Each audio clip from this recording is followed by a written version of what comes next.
Buenas tardes, profesor. Hoy me toca exponer todo el capítulo 1 que se titula Un gran salto para la humanidad. Bueno, el ser humano y diferentes especies somos únicos, ¿no? Cuando se plantea o cuestiona de que la definición de la humanidad es que vamos más allá de situaciones que conllevan, sean negativas o sean positivas. Eso nos hace ser únicos e inigualables, de los rasgos que nos diferencian de otras especies. Bueno, los rasgos son distintivos, ¿no? De los más llamativos es la locomoción bípeda. Como los seres humanos tenemos diferentes conductas, diferentes comportamientos, tenemos raciocinio y conocimientos más desarrollados que otras especies. Es por eso que hoy en día la evolución de tecnología ha mejorado en el mundo, ¿no? Tenemos un tipo de religión, un tipo de música, un tipo de comida favorita, bueno, cosas al día que nos hace diferentes a cada uno.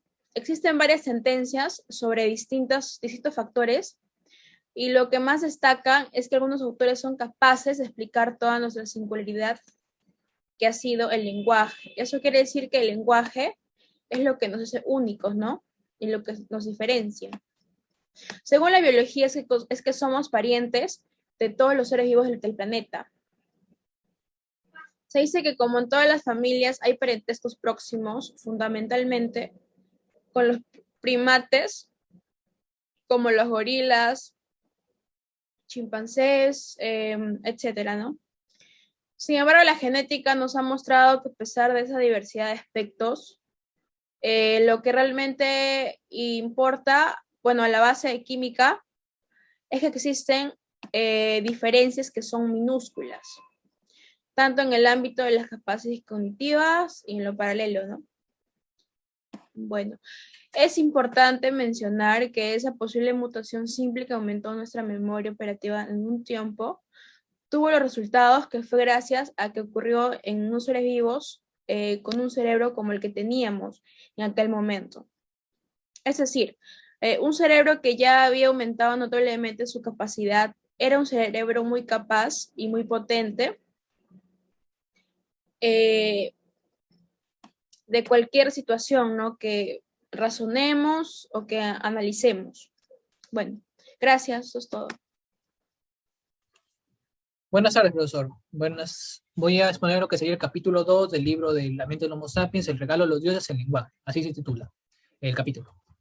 Bueno, el lenguaje en este capítulo se define como algo que todos los humanos poseemos y algo que nos hace humanos, algo que lo repite muchas veces y que nos refleja lo que es la humanidad. Se usa para expresar mensajes, sentimientos o molestias que tengamos.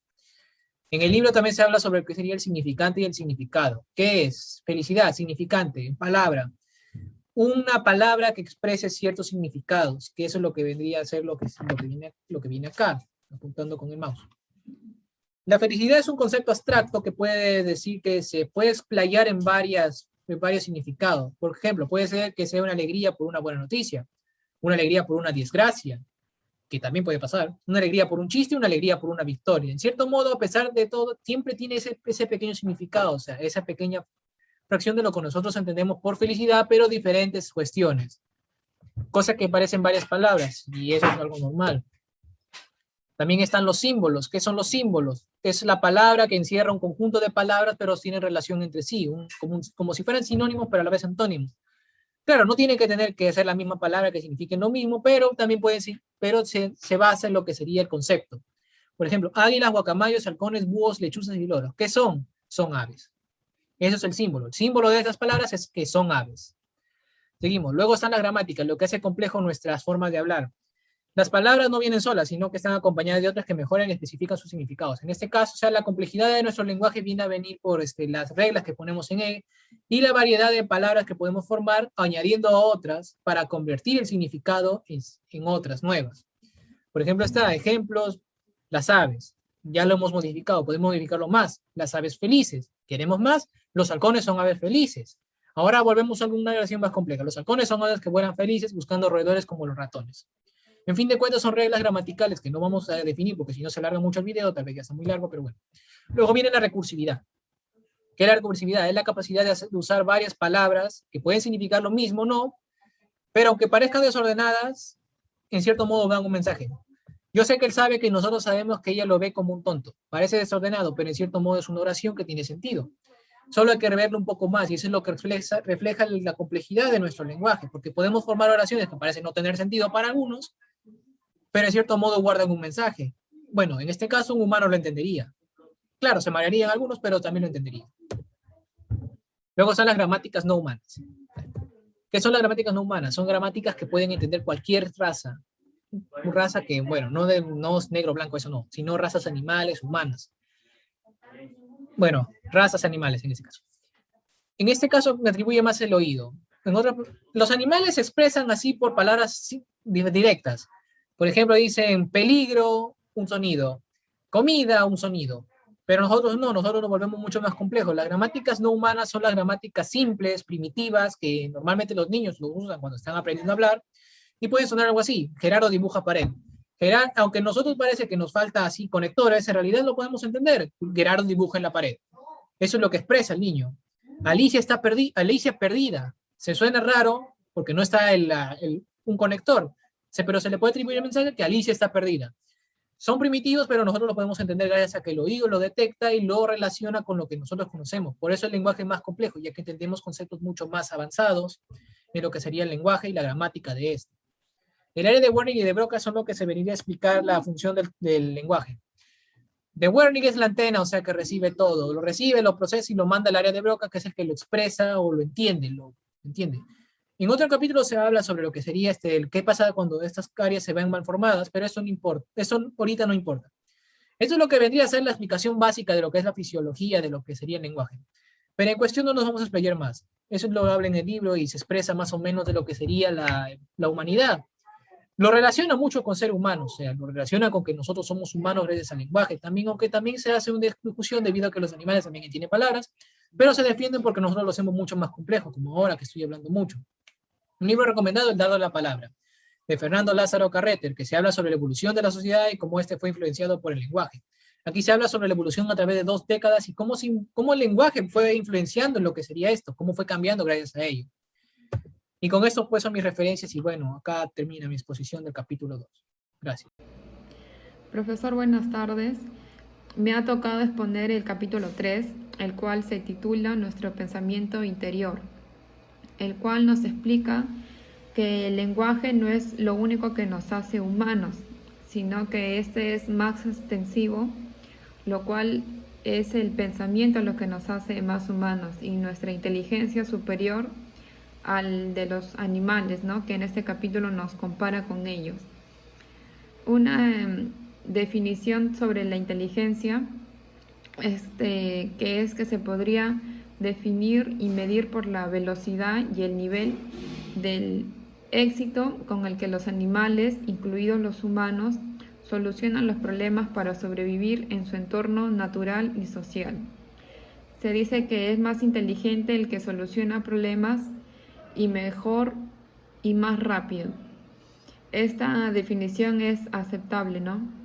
Es probablemente también demasiado genérica, ya que consideramos que todas las especies son igual de inteligentes, pero cada quien a su rango y a su forma de la masa cerebral.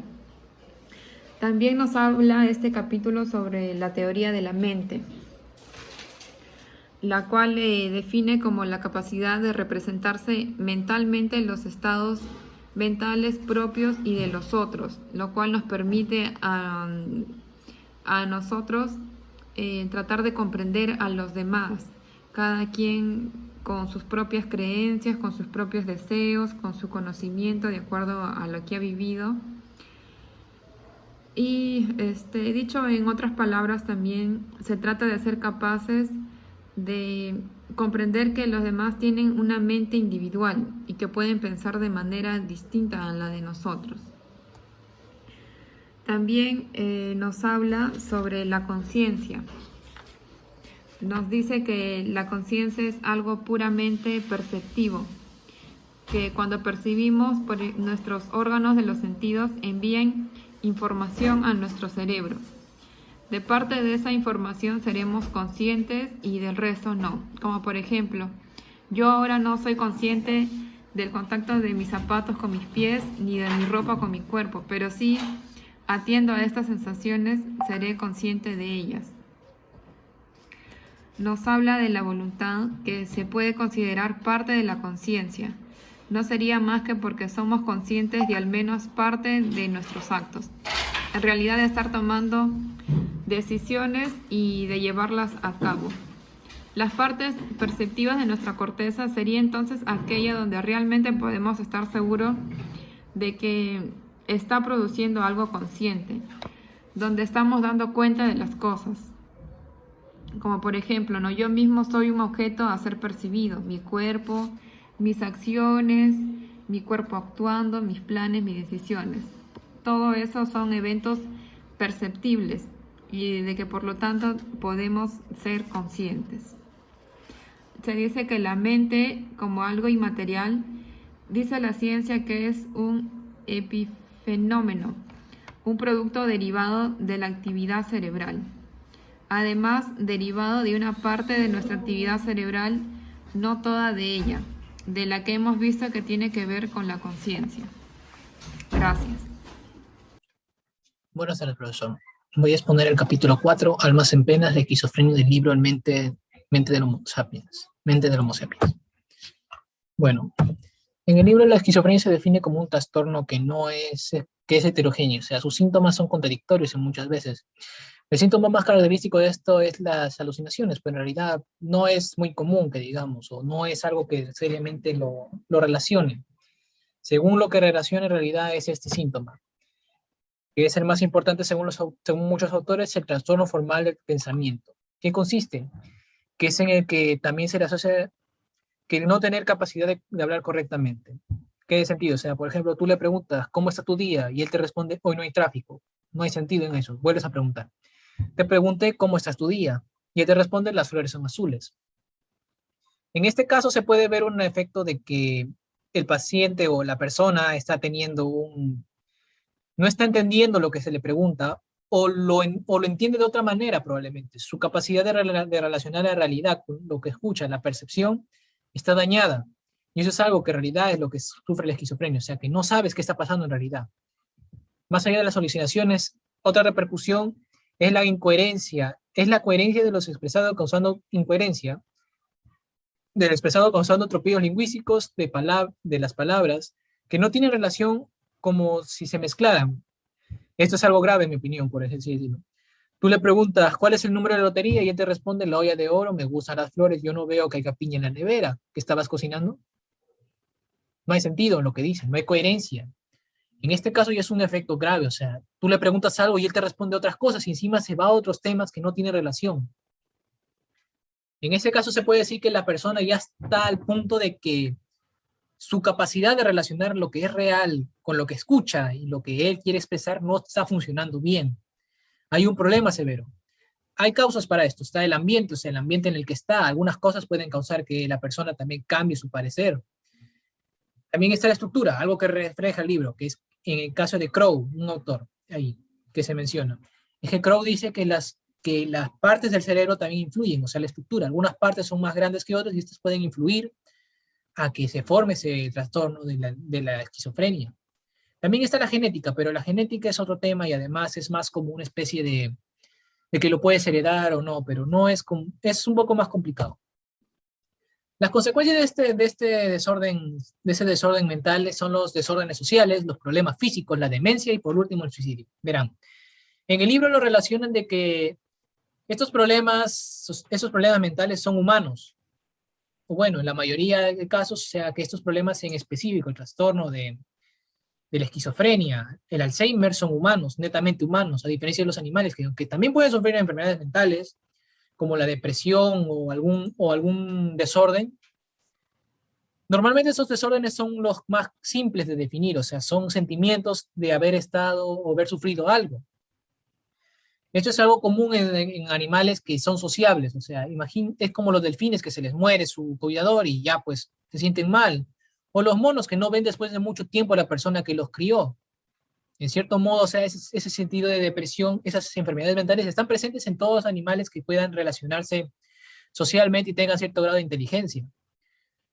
esto se puede decir que sí es cierto, o sea, sí es cierto que también los animales pueden tener enfermedades mentales, pero la esquizofrenia, el Alzheimer son netamente humanos debido a la complejidad con lo que forman. El libro y los autores que se mencionan lo relacionan como que es el precio por ser humanos. ¿El precio por qué? Porque nuestro cerebro es mucho más complejo que el de un animal, nuestra manera de expresarnos es mucho más complejo y que nuestra habla se vea atrofiada por un efecto del trastorno, quiere decir que ese ha sido el precio. O sea, mientras más complejos nos volvimos, más problemas vamos a tener. En otras palabras, en eso es lo que refleja el autor. Si quieres saber más sobre lo que sería la esquizofrenia, te recomendaría uno buscar en internet más información, pero si quieres puedes leer este libro, Esquizofrenia y otros trastornos psicóticos, que fue escrito por expertos en el tratamiento psicológico de síntomas de este caso. Y ofrece información, recursos sobre la evaluación psicológica de la psicosis. Bueno, en fin, estas son las referencias que he sacado para hacer este video. Y en cuestión, o sea, el libro nombra mucho más. Nombra incluso así de algunos genes que también pueden influenciar en esto, porque eso lo relacionan con que ser humano, o sea, que nuestra complejidad de formación celular, mental y cerebral, aunque es cerebral, ha sido causante de que tengamos estos trastornos, a diferencia de simplemente tener depresión u otros que son un poco más simples de explicar. Esos ya son más severos porque atrofian, o sea, tu capacidad de hablar. Si no hablas, la sociedad te hace como si estuvieras loquito y te hace a un lado, y eso te empeora peor, y eso también lo recalca el libro, al menos lo hace entender. En fin, si quieren saber más, pueden leer el libro, La mente del Homo sapiens, o también buscar más referencias en internet. Con eso yo termino mi exposición de este capítulo 4. Bueno, en esta oportunidad hablaré sobre el amor al arte. Según Semir Zeki, el arte es una búsqueda de constancias, siendo una de las funciones fundamentales del cerebro. La armonía de las estrellas. Años anteriores, unos físicos fueron capaces de descubrir los patrones de conexión neuronal dentro de la corteza cerebral. Les preocupaban los disparos que habían con frecuencia dentro de esta corteza y decidieron ponerle voz para escucharlos y ver qué es lo que pasaba. Entonces ahí es donde surgió que el arte era algo natural del cerebro. Los caminos de la sabiduría. Son pocos los estudios sobre el arte, pero algunos estudios neurofisiológicos de este campo fueron asertivos. Aquí se encuentra una idea muy importante, que es el arte por placer. La mayoría de los artistas utilizan una técnica para excitar las áreas perceptivas del cerebro, como por ejemplo el arte visual, que ocupa espacio en el lóbulo occipital.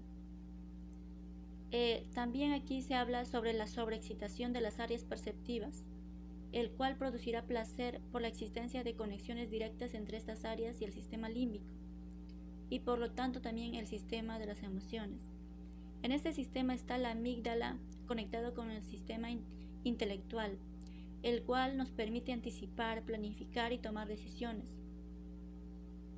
La sobreexcitación se produce cuando nuestro sistema cognitivo encuentra algo que nos hace sentir satisfechos y por ende la excitación emocional también se activará, como por ejemplo cuando vemos algo que nos llame bastante la atención, un arte por ejemplo, hará que capte toda nuestra atención y por ende también nuestra emoción, detectando todas sus formas. El poder de lo inacabado.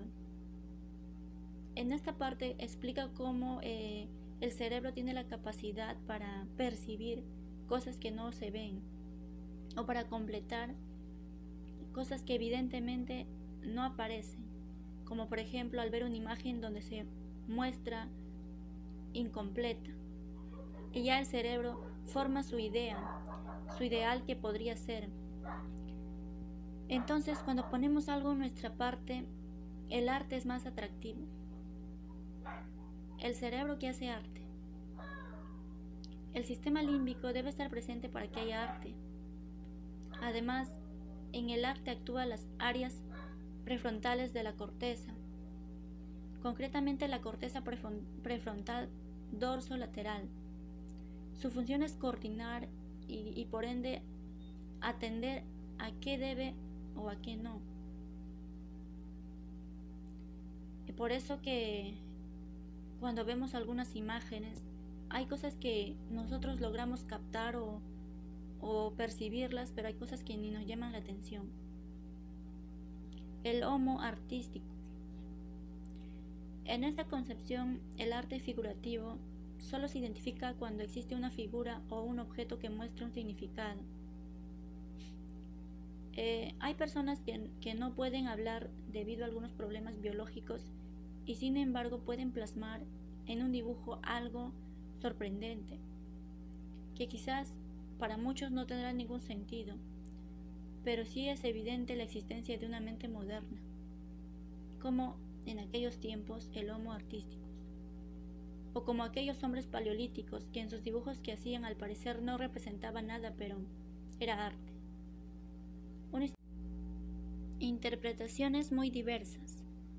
Antiguamente el arte paleolítico manifestaba la existencia de rituales, ideas mágicas y creencias religiosas que hasta hace poco se mantuvo. Dicho arte tendría su origen, los cuales eran interpretados conscientemente y serían plasmados en rocas, en cuevas, y tenían una interpretación muy diversa. No se podía definir una sola cosa. Por ejemplo, cuando vemos una imagen donde se muestra dos animales al mismo tiempo, que a primera instancia uno podría percibirlo como un ave y otro podría interpretarlo como un animal mamífero. Es decir, cada persona tiene una forma particular de interpretar lo que ve. Con la música, otra parte. Es una parte donde muestra el libro sobre también que la música es un arte. Se sabe, los hombres antiguamente tenían la capacidad para crear sus propios instrumentos musicales, usando los huesos de los animales.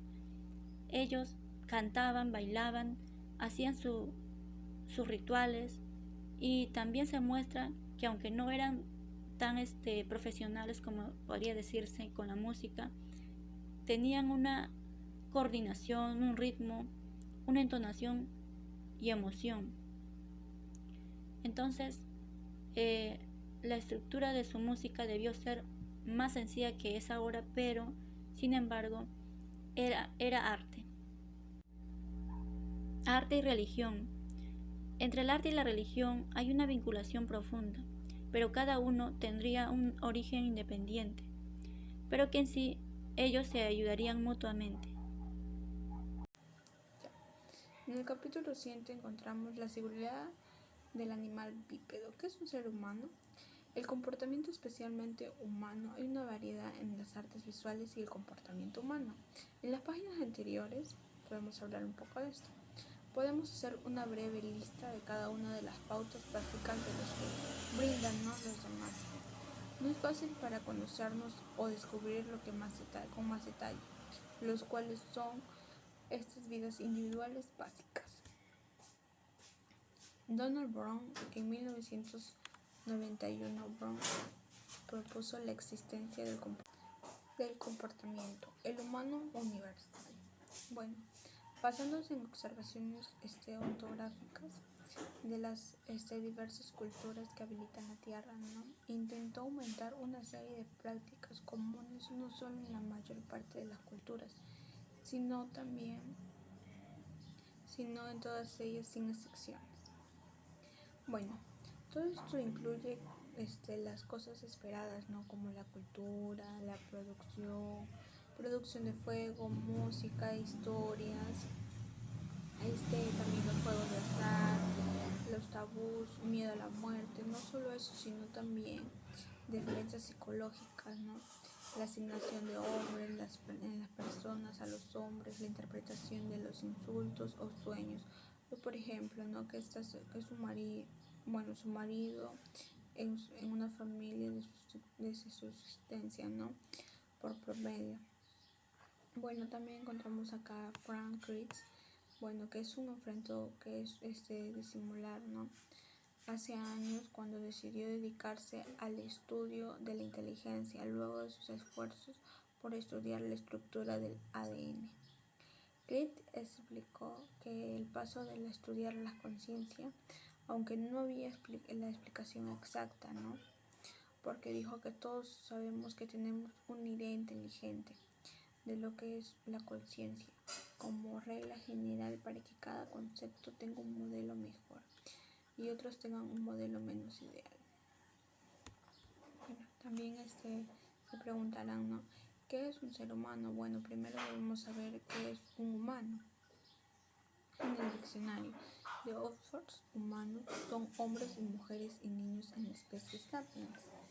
Bueno, según el diccionario de Real Academia Española, muestra que de los humanos somos Homo sapiens. En resumen, la humanidad pertenece al género Homo sapiens.